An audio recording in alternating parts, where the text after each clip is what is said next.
Hey, welcome to another episode of the Accidental Survivors. Now, I've got a couple of guests here with me.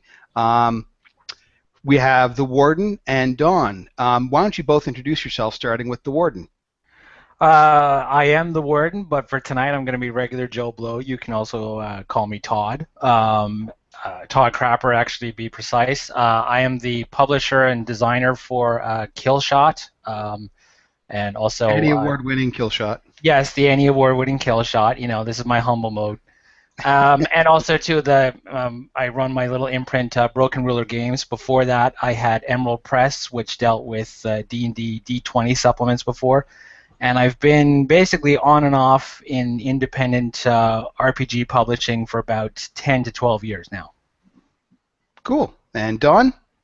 I've been gaming forever, since the early 80s, and collecting games, collecting boxes that I never get to play because there's never somebody to play with.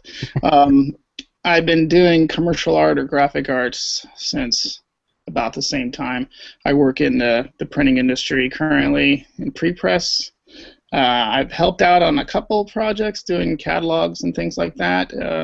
I've done about 7 of those with all the photography and everything. And really, I really want to get into doing some of the game layout that in the design. Not really designing rules, but just layout is something I like to do, and that's kind of where I was pushing for when I emailed you.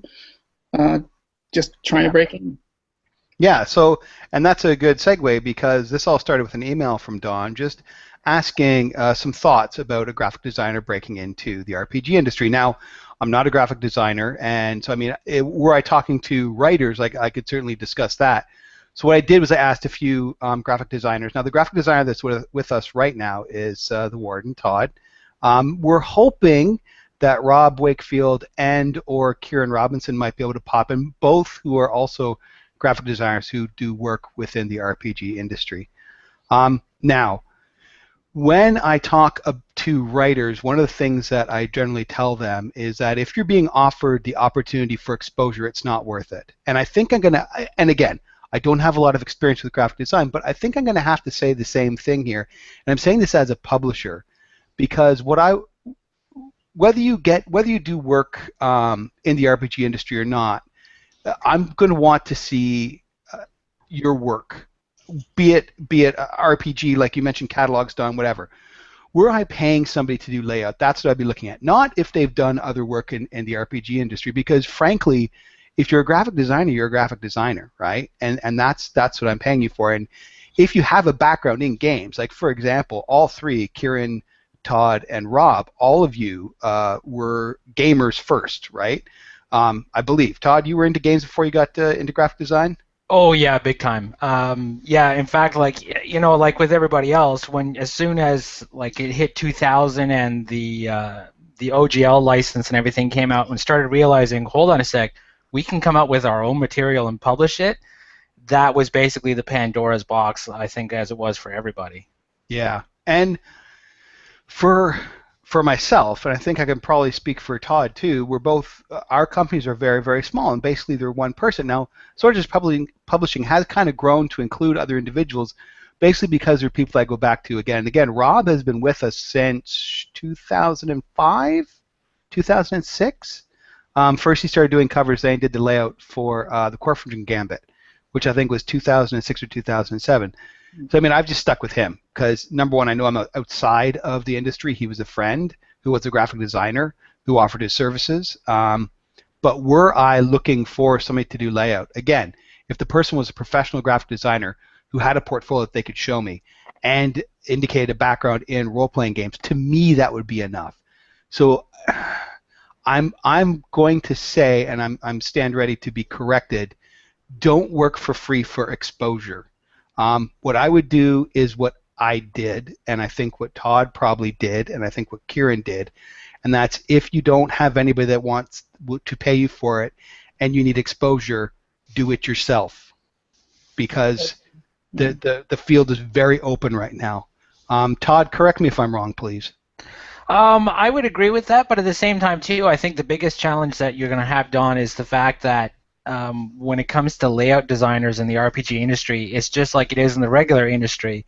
There's very little credit given. There's no celebrity designers when it comes to role-playing games. I think the only exception I can think of off the top of my head is Daniel Solis, and that's because I was about to say that. his name pops up all over the place. But he is also a game designer as well, and particularly with card games. That's really his specialty. He has branched off and done a few other things, like he's just on the new Firefly RPG. But I mean, otherwise, it's one of those things where there are very few, if any, other than Daniel, who would have some kind of infamy. So it's kind of one of those things where I agree with you, Fraser, but at the same time, too, it's like Don. You mentioned that you don't really have any interest in actually doing game design of any kind? Well, I've been in the gaming long enough where have had some of my own projects. They sort of don't pan out sometimes. I just leave them off to the side. I have game projects I've worked on, but I haven't really decided to, wow, I'll make the PDF and try to sell it or something like that. I haven't gone as far as doing that, no. Okay. Yeah, it's really tricky. I mean, I think simply because, like I said, there's just, I don't know. It's an odd question. I think it's one of those things where you almost kind of have to put yourself out there a little bit for free just to, kind of get some kind of a door open. I think also, too, just to get some practice because as it is with all different types of graphic design projects, working on RPG books is a craft unto itself. I very firmly believe, like when I went to school and started doing what was called print media, but was more about, it was technically print technician. That was the course that I took in college. I went into it because I wanted to look at publishing much further. I wanted to understand the entire printing process so that I could use that for, A, getting a job, but B, to be able to apply that into my layout design. Because that's the part I've always enjoyed, like doing things like, logo and covers and all this other kind of stuff is great, but, give me text and, and laying out 300 pages to me is a dream job. Yeah, that seems like oh, and I've done catalogs where you got everything there. You just got to make it look good and work out right. Yeah.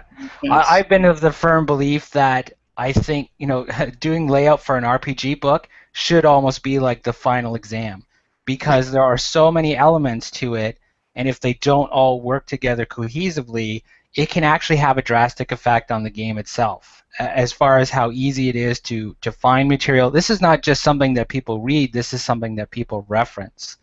So as much as I agree with you, Fraser, about, don't do a bunch of pro bono work because, there's no guarantee it's going to lead anywhere. At the same time, too, you want to kind of get some dry runs, and you never know where it's going to lead you. But I think at the very least, just, to kind of get out there. If you have any of your own stuff that you just throw up for free, you don't necessarily have to sell anymore. There's a whole bunch of different options, even with pay what you want. Where you can allow people to download it for free, but if they feel like, yeah, maybe it's worth 50 cents, well, guess what? You just made 70% of, 50 cents after commission and everything like that. So it's kind of one of those things where, I think it's one of those things where, if you're really just getting started, you have to do what it takes to try and get your name out there and try and get noticed by somebody. And that somebody being more of like another publisher, another designer.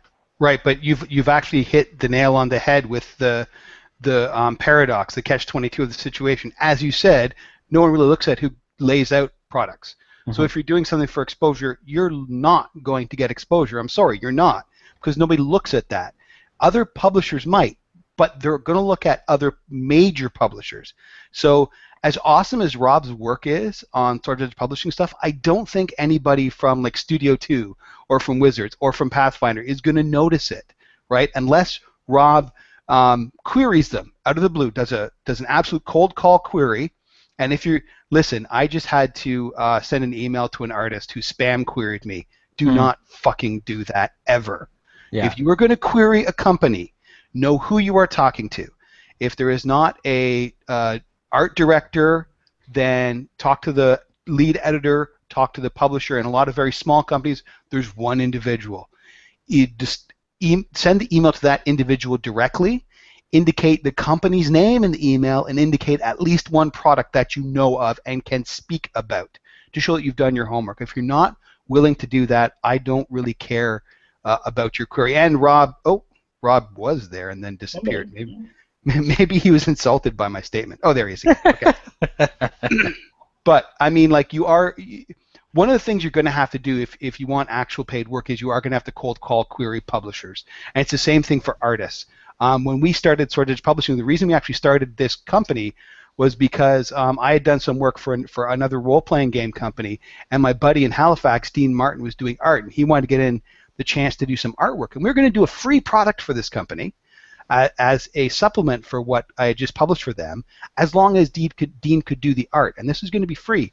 They weren't willing to let Dean do the art because he wasn't part of their stable. So we ended up doing Sword's Edge Publishing because no, dude, I want to give you a chance. If we're going to do it for free anyways, let's just do it. So that's what happened there. Now, Rob and Kieran are both here. If you guys could intro yourself, starting with Rob and then Kieran.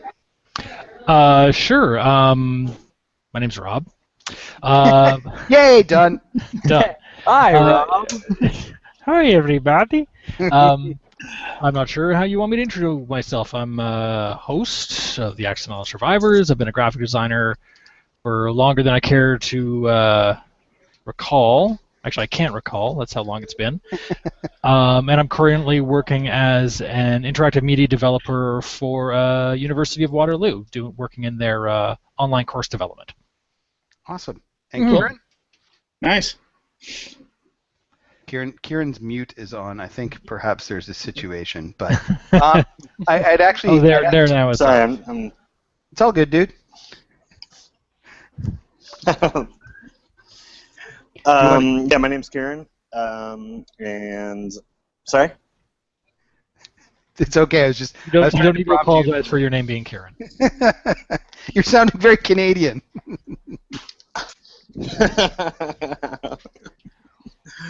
My name's Kieran. I'm a designer in Los Angeles, and I put together a little game called Old School Hack, which has been, I think, lauded for its graphic design. You know what's amazing? We've got 2 Emmy Award winners on this podcast, and neither one are the hosts. Oh. But I've already mentioned both of you, Rob and Kieran. And Rob, I mentioned your work with Sword Edge Publishing, and Kieran, I mentioned your work doing Old School Hack. And what we were really talking about was breaking into the business. Now, Todd and I have slightly different perspectives on doing work for free for notice. And the one thing that I was saying was that if you want work with a major publisher, you're going to have to do cold queries. But I'd be interested in hearing either of your perspectives on that, about actually entering into the biz and doing work for free to establish your name or get your name out there. I think the most important thing, at least in my experience, is have friends who want to publish games and don't know anybody who can do design. It's just true. I did not go looking for a lot of the design work that came my way, these games that I've been working on. I just said, hey, if you need any help, let me know. And then I got told, yeah, actually, would you like to do this or would you like to do that? And I said yes. I have no problem at all. I mean, it's fantastic to get paid. But as Fraser knows, I've done work for free, and I don't mind, when it comes to friends, I don't mind doing small amounts for free. I'm not about to put 50 hours into a project and not expect some kind of something in return. Excuse me for a second, I got a catch in my throat. Yeah, and I would like to mention that Rob makes a really good point. If it's a friend or if it's for charity, then work for free. That's something I totally agree with as a writer as well. If a friend of mine came and said, I'm trying to get something off the ground, could you do some work for me? Absolutely, you're a buddy. Yep. Or if something is for charity. It's working with friends, much like working with family, it opens up an entirely different can of worms. I've fortunately in the work that I've done with Fraser, as far as I know, there's been no issues. I mean, there's been some problems that have arisen, but nothing that haven't been able to sort out. Right. It also wasn't your fault in those cases. Even still, I mean, when you start working with friends or family, I mean, that's a great way to get, if you've got friends or family who are sort of doing the sort of work that you want to help out with, that's fantastic. But it does open up, it does pose some other challenges. For me, that's where all of my work has come from. It's from friends in the business who are looking for some help on a project, and I want to help out.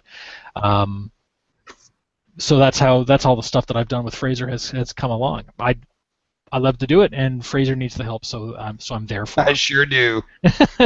And so I'm there for him. And it's the same way with some other projects that I've done work with currently. We just actually did an interview with Drew Medeiros for his Kickstarter for Urban Shadows on the podcast, and he same kind of things, like, would you be interested in doing this? Absolutely, I'd love to help out. I'm excited about the project, and I just like to do the design work. When it comes to professional design, it's a completely different ball of wax, and breaking into that is a lot more difficult than it is just working for your buddies, because there is a ton of competition, and there's a ton of really talented people out there. Oh yeah, I would agree there. I'm in Portland, outside of Portland, in Oregon, and you can't throw a rock without hitting designer. Yeah, partially, and I work in pre-press, so I get annoyed. Okay, yeah, I noticed a long time ago that people will call themselves graphic designers just because they've downloaded a pirated copy of Photoshop. It's not that hard. And they call themselves. Well, I grew up in Portland and started designing on a pirated copy of Photoshop. That was a little. But then I moved to LA and I got professional. Yeah, that was not a dig at you, because I didn't know that, but that's funny. Yeah, I've worked with people. I've worked with people in the past, and in a professional situation, either design studios or in-house marketing departments, that sort of thing, where I have found out after the fact that the graphic designer I'm sitting next to never has actually done any schooling in graphic design. They just sort of, I wouldn't say cheated their way, but it feels like that when you put the time and effort into educating yourself, and then some guy next to you downloads a pirated copy of Photoshop. Oh, yeah. In pre-press, we get that kind of art all day. Yeah, I'm sure you do. Up and ask them to change something to outlines or provide the font. They're what? Yeah, exactly. I did print design for a dozen years, and I've run into all sorts. Anyways, that's a tangent. The professional creative field is theoretically meritocratic, but yeah, there are cheaters, and I think that's just the way of it. Yeah. I don't necessarily think you need to go to art school to be a designer, but boy, are there humongous gaps in your knowledge base if you don't. Oh yeah. Well, to be honest, I didn't go to art school. In theory, I went to a community college that offered illustration and design courses, but I did not take art history or anything else or anything of the sort. But yeah, you're right. But that's a completely different issue, a different podcast altogether. Yeah, I think there's a lot more leeway when it comes to anything actually when in RPG publishing. Because I know that there's quite a few people who have actually used Word to do layout for their documents and everything else like that. And I find most people, even when they find out, up. Yeah, when people like us hear it, we're just like, oh my God, that's appalling. But for the general public, I think there's a little bit more acceptance of, that this is a very small field and that everyone's literally working out of their garage and, trying to squeeze in time between jobs and everything like that. Right. But when you do have the actual professional skills, you really have to find ways of letting it show in the work that you're doing. And something I was just thinking while we were talking about this, because Rob, you were talking about how being able to do work for Fraser.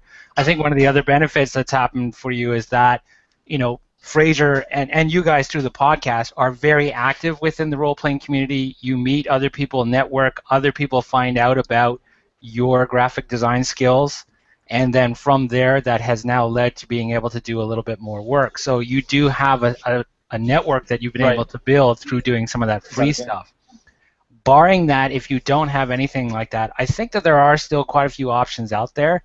I think even if it's a matter of if there's a cover for a particular book or something like that, yeah, it's okay, it's average, to just go ahead and just do your own and just, throw it up on your Facebook page. Just kind of let people see it and just let it circulate on its own. I think that there are many, many ways of getting yourself out there, and if you can prove that you don't just have a pirated software, you actually have some skills and some knowledge to back it up, that eventually someone is going to notice that. The one thing I would caution in that is, number one, make sure that the actual publisher themselves didn't do the cover before you try to fix it, because they're just going to piss off a possible client. Number two, if you do it and it is not the publisher doing the cover, make sure you make the publisher aware.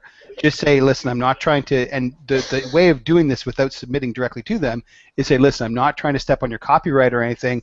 I really love the product and I thought this would be a cool cover for it. I hope it's okay for me to post this. That tells them that, number one, you're very aware of IP issues. Number two, they will look at that, right? And if your product is good, then they'll look at that and they'll look at the other one and go, actually, you know what, this is better. So I think that's a good idea. But I also think you need to number one, you need to be careful, and number two, you need to follow it up and make it work for you. Yeah. Oh yeah. No, and those are very good points too. I know one of the things that I dabbled, especially during my Emerald Press days, that I dabbled around with a little bit was using a lot of the tools for PDF. So, one of the things that I made a point of doing was playing around with layers. So I had this one thing where I did this one book called The Book of Alignment, which when I look at it in hindsight was just a disaster. It was a book I made for me. But one of the things that I added on to it was something I called the Gem of True Seeing layer. And the idea was that it was a way of unlocking additional kind of footnotes and sidebars and everything that would just pop up on top of the existing text. And that was simply a matter of playing around with the layers. And that was something that at the time most PDF publications we're going to take our print copy, we're going to scan it, and we're just going to save it as a PDF and put it out there. So I think that, being able to show technical proficiency in the tools that exist, I think is another really good way of being able to demonstrate that you know what you're doing. And something like that, it might take a little bit, but eventually it will get noticed by somebody, and then it will be noticed by somebody even better. That makes a lot of sense. Yeah. I'd agree with that. One thing I really love about the RPG industry is that I'll always be a defender of the folk art aspect. Some of my favorite gaming stuff that I've seen is in Word document form. But then on sort of weirdly in the same way, we've always been kind of ahead of the curve when it comes to like ebook publishing or multimedia publishing. Like most of the big game systems now, like they have SRDs that are on wikis, or definitely, I think, in terms of, I've seen a number of PDF e-publishing that has layered prints or character sheets that are form fillable, or a lot. Sort of the overlap between nerdy tech guys and tabletop gaming is pretty big, obviously. But I think it's really kind of interesting that on one hand, there are a lot of cheaters in the graphic design world of RPGs, which is okay. That it's not very professional on that level. But on the other hand, in a lot of ways, we're kind of technically advanced. Yeah, and I think actually what you were just mentioning, Kieran, about character sheets, that's another really good way of being able to throw something out there. I did a character sheet once. And that's something too where how a character sheet is put together is really indicative of, how it's to be played, how it's to be used, more importantly, how the person who created it understands the game and understands how people play it. I've seen some character sheets that they look really great, they're really pretty, armor class is written in this, like really nice shield graphic and everything like that, but it's not functional when you're playing it. it's very difficult to find information and to read the the details and everything like that. So I mean that's even a way to just be able to kind of throw stuff out there because people love character sheets. I mean we may be in a digital age, but I mean a lot of people still print them out or turn them into form fillable. That I mean that's another option too of just being able to throw something together and put it out there for people to see and recognize. Now, Don, you said that you None had of us done would be here if we didn't love putting numbers in little boxes. exactly. Don, you had mentioned that you had done a character sheet. Did you let the publisher know about your character sheet, or did you Oh put it in yeah, the? it was for Hinterwelt for what is that rule system? I can't remember the name of it. Nebulon uses it. I can't remember what was the name of the Did you company. get feedback from the publisher? He loved it. It's on his website. I checked on it today, actually. Okay. It's on their website to download. It's a downloadable generic. I made a form fillable character sheet for the new Marvel game that unfortunately bit the bullet, and posted it on their forums, and I had designed it to look like the stuff in their book. And Cam Banks came back and he's like, "That's really cool. Don't do that again." Really? You shot Oh you yeah. down? Yeah, he totally. He's like, you know what? That looks really cool, and it's really nice, and it looks exactly. It was their trade dress, and I had redesigned it in Illustrator. I basically because I wanted to be able to do custom heroes for the game, Right. and make it look like it was for the game, right? And he's like, that's really cool. You can't do that, or don't do that anymore. Which is again one of those I guess he situations has where you- to say that. He It's kinda does. weird. Yeah, I was just gonna say. I think that sounded a little bit more like Marvel than Cam, because Cam, he's a really kind of open guy. Yeah, at the time he was Sure. it was very close after the game had launched, or at least the big core book had come out, the main one, sorry. So he was the spokesman for the game still. So yeah, he was the mouthpiece for Margaret Weiss at the time in relation to the game. Yeah. Well, my counter story is that I designed a character sheet for Dungeon Crawl Classics, put it on their forum, and they ended up sending me a bunch of free stuff. That's nice. God Nice. damn it! Yeah. So I think we're not all to going blow to start anyway. working on character sheets for Dungeon Crawl Classics. Get right on that. Well, so you got paid, kind of. It was barter, but you got paid. Look, it was just like PDFs. Like they sent me. Nice. Cool. Well, and again, so I mean, I guess that you should Just, points to one you know, way. Oh, Are you it's okay? a there, problem. Kieran? Yeah, Kieran's calling us from the Sorry. 45th floor of Robinson International. I'm sorry. He's bouncing this off a satellite. Yeah, he's on a satellite. He's actually on Stark 5. Robinson Industries 5. Yeah.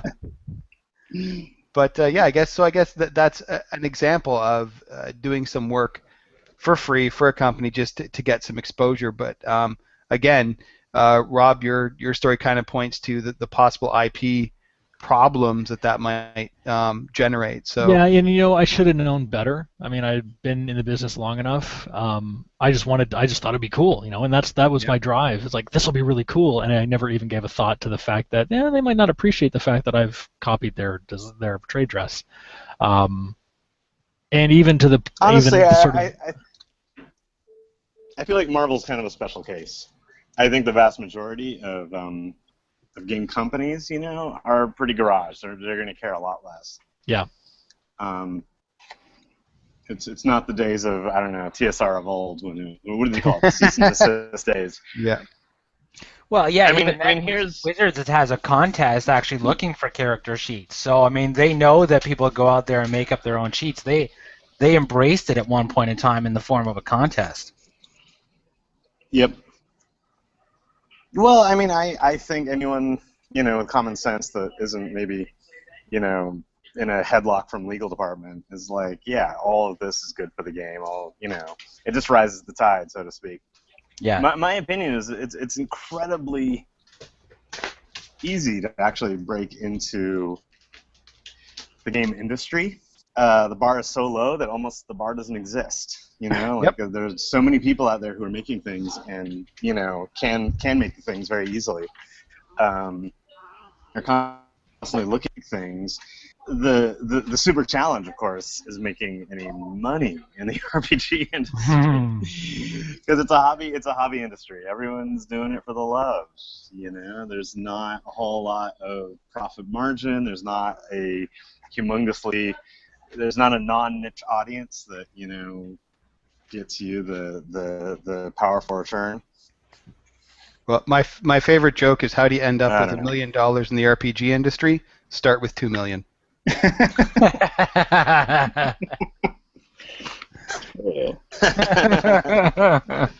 But actually, it's funny. Actually, there was something I wanted to mention that we kind of glossed over. Is Kieran had mentioned that a lot of his favorite stuff was based on was designed in Word, was laid out in Word, and that was cool. The ironic thing is the design for Old School Hack really accentuates the playability of the game. So it may be true that yes, a Word something laid out in Word can certainly work and be loved and be functional, but good graphic design makes it that much better. I mean, that was something, and I'm going to toot Rob's horn here. He loves that. But our output at Swords Publishing changed dramatically after Rob came on board. The look of our products actually became professional, and I think that certainly allowed us to increase the price that we were charging for our books, because just the covers themselves were so different from all the other D20 glut products out there, and that gave us. I mean, we were in a niche of a niche. We were doing modern D20 or D20 modern military stuff. We were in a niche of a niche of a niche, but the design for Corfin and Gambit, for Covert Forces Redux, and especially for the roles and classes, they're very simple, but eye-catching and I'm not sure how to term it, brand obvious, making the brand really obvious for roles and classes that we did, really changed, I think, how people saw Swords Publishing, and actually changed how I looked at what we were doing, which is why I try to get Rob on board for all of my products. The sad thing is, no, thank you.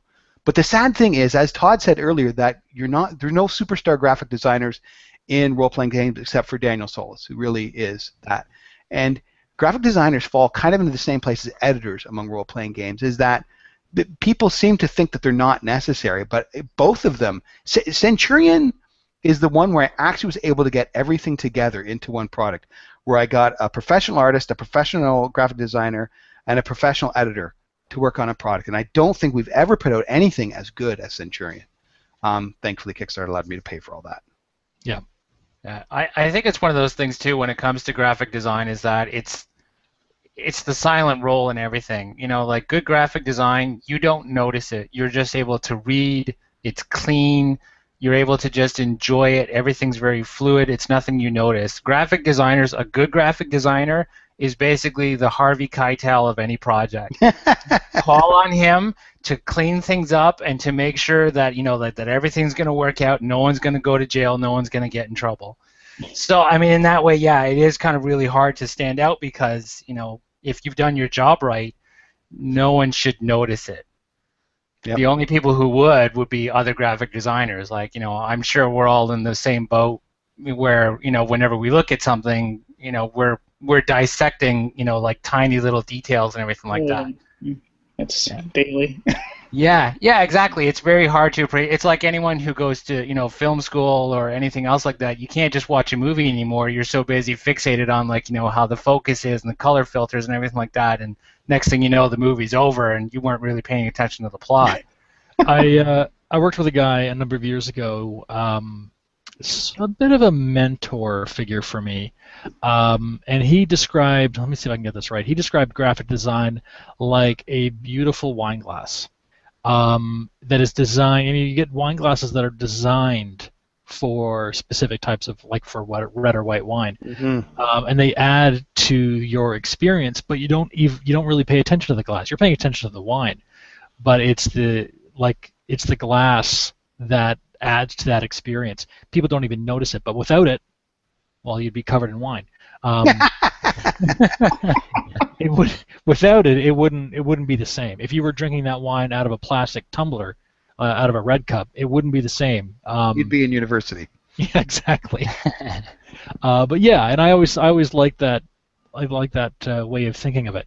That it's like this delivery mechanism that you won't even, most people wouldn't even pay attention to, but it adds to the experience.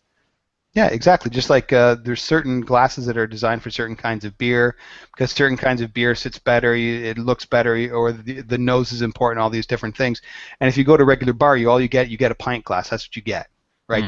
That's word. That's the word layout. Boom, there's your beer. It's in a fucking pint glass. Drink it. Whereas if you actually got a graphic designer and Actually, word would be the red cup. actually, yeah, that's true. The Dixie cup. So true. Yeah, I mean it's like I said, it's a lot of tiny little details, even to the point of like choosing what page to put the picture on and something that matches with the text that surrounds it. There are sometimes where you look at a picture, it's like, oh, okay, I'm in the combat chapter, and then you look at a picture of a woman seducing, like a guard. It's like, well, this has nothing to do with it. I mean, like, unless she's about to club him over the head, but I don't see that here. It must be social combat. That's yeah. Throw the book out. Yeah, a little battlefield. Yeah, but I think it's also one of those things where the advantage when you're like a really hardcore gamer, as you were mentioning before, Don, is you really know how best to present a game. Because you've got your graphic design knowledge and then you've got your gamer knowledge at the same time too. And I think some of the best examples, like with Old School Hack, one of the things I really loved about it was that the design actually found a way, and this is how I interpreted it when I was reading it, the design found a way to shortcut the amount of text that was required by saying, you know what, I'm going to explain the classes on a little character sheet so that everything is right then and there, and then as you're reading it, you're going to learn, how this character works, and you'll have everything on the sheet right there in front of you. There'll be no page turning or anything like that. That's one of the things that really good graphic design is able to add to a project, is it can actually condense the amount of wording and pages and everything else and keeps it from being messy. So it's a lot of really subtle ways that it can come into effect. And when you can find ways to make that work and show it very early on, that kind of thing will get noticed. At least I'm really hoping that's the case. I really want it to work out that way.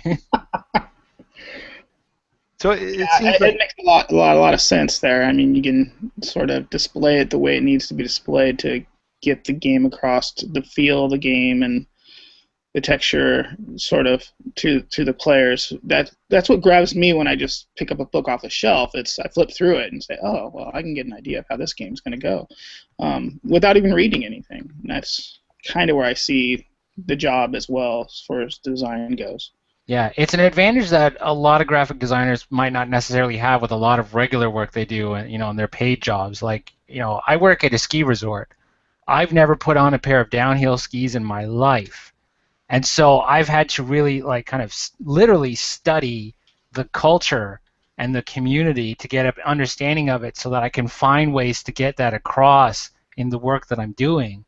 But when it comes to gaming products, it's just very natural. You know exactly what works and what doesn't and how gamers think, and everything else like that. So it's a huge advantage that you have, going into this when you've got those skills and the passion behind it. And I think it's one of those things that it really shows in, some of the really great work that's out there. So I guess if we're looking at breaking into the industry, probably the DIY seems to be the predominant method, at least within this group. And if you're not designing games yourself, you find people that are hopefully friends or people that you trust and offer your services. And again, it's probably going to be free, but if it's for friends or charity, free is okay. That's pretty much what I'm taking from it, is either dig up a project I want to work on or attach myself to somewhere, to somebody that's doing it. as far as building a game. Yeah, I mean another level too, and it it can get a little questionable. But there are quite a few independent publishers out there that pay by commission. Which doesn't really end up being that much more above free in most cases. But they're very willing, they're very open to try out people with very little experience because they're only paying by commission. Their hope and their goal is that this particular product they're working on will sell 100 copies. So I mean, like there are some avenues that you can try and look into, and a lot of that is just kind of poking around and seeing what's out there and seeing what's available. I normally am not a fan of speculative work, but if you're planning on spending some time doing some pro bono stuff anyhow, I haven't seen a lot of sort of spec work questions come up with like, hey, just do this. It's like a contest, and you just send us your work, and if we like it, we'll use it. Yeah. And you get the payment will be your notoriety of being used. When it comes to graphic design, I've had a problem with spec work for a long time, but there are some there's some situations where if you're just trying to get your name out there, it's not a terrible avenue to go. Yeah, because the only people that know if you got screwed over is yourself and the publisher. Yeah, that's right. As far as the outside world knows, I mean, everything's all peachy keen, and like it was a legit deal, and there were handshakes, and everyone's still friends. Right. Again, as long as it's a legit publisher putting out. I think there are definitely stuff. Sorry. Go ahead, Kieran. Oh, he just muted himself. I scared him away. No, sorry. Right. You totally scared me away. I will commit designer suicide and come out in favor of spec work. I mean, there's absolutely horrible exploitive companies that will take advantage of young designers with offering spec work. But here, at least in the RPG industry, I mean, it's all for love anyway. Right. I guess, and I'm just a little bit too much in favor of passion. That whatever you're passionate about, like that's what you should focus on, and you should probably worry about the money later. Now that's bad advice, but that's this particular market. I don't know. Yeah. Mm-hmm. No, as I was saying, I have not been a fan of spec work in general for a while, but there is always there's a time and place for everything, and if you are wanting to do work in the RPG industry, and as you say, you're passionate about it, you just want to be able to be involved in these projects for nothing more than just the love of the project, then absolutely. It's not the. I mean, what I've seen in the RPG industry is actually almost sort of the opposite of spec. I've seen a certain kind of entitlement by creators and publishers who truly believe that people doing work for free is hurting them. And I've seen posts about this and arguments for it, and I guess I find that almost offensive. Like it rubs me the wrong way that anybody should be sort of shutting someone down or trying to shoot him down for doing something they love. That is true, but my caveat is if the company is making money from it, but they're not willing to pay you, that's a problem. Then sure, there's your passion, but what you are doing is you're feeding a beast that's going to continue to try to eat its young and cannibalize its people. Oh God, Fraser. You're welcome. That's true. There a history of train wrecks of train wreck companies in our industry. Sometimes when the stakes are the smallest, the fights are the biggest. Unfortunately, yeah. How you handle it too, it can also demonstrate, can really show just how professional you really are. Like if you get screwed over by a publisher and you just start going into this huge screaming fit online and everything else like that, that kind of reflects the type of person that you might be to deal with. Whereas if you maybe don't make a fuss about it. I've seen some posts where artists have come along and said, like, oh, this publisher has screwed me over. I've never received a dime. And then it turns out that they unveiled that, this publisher's never paid anybody. Right. What I felt, though, was the respect for the people who did make this huge public fuss about it. Like, I understand the people who were screwed over and wanted to make sure that the publisher got, the spotlight put on them. But, if you handle it in a very professional manner and you keep things to yourself, that's something that speaks well to yourself, too, and that kind of stuff. I mean, it's the internet. Everything you do is going to get out there, and it's going to get noticed in some way, shape, or form by the right person. Now, I'm going to have to kick you in the nuts right now. This is a fight I've been fighting as a writer for a very long time. You name and you shame. You don't have to go running around screaming and calling them bad names.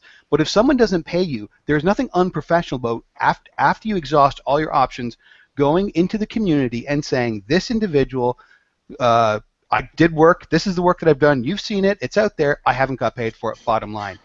If there is no evidence, there is zero evidence that any other company will not hire you because of that bullshit. If they intend to screw you over, of course they're not going to hire you. If they don't intend to screw you over and you are professional, that is not going to count against you. Yeah, well, that's more what I meant. It's like if you go into a forum and start saying, it's like, hey, these assholes over here never paid me, is like, son of a bitch, like, and shit and all this other kind of stuff. That's the kind of thing where it's like, not, understandably you're upset, but, it's not very professional at the same time, too.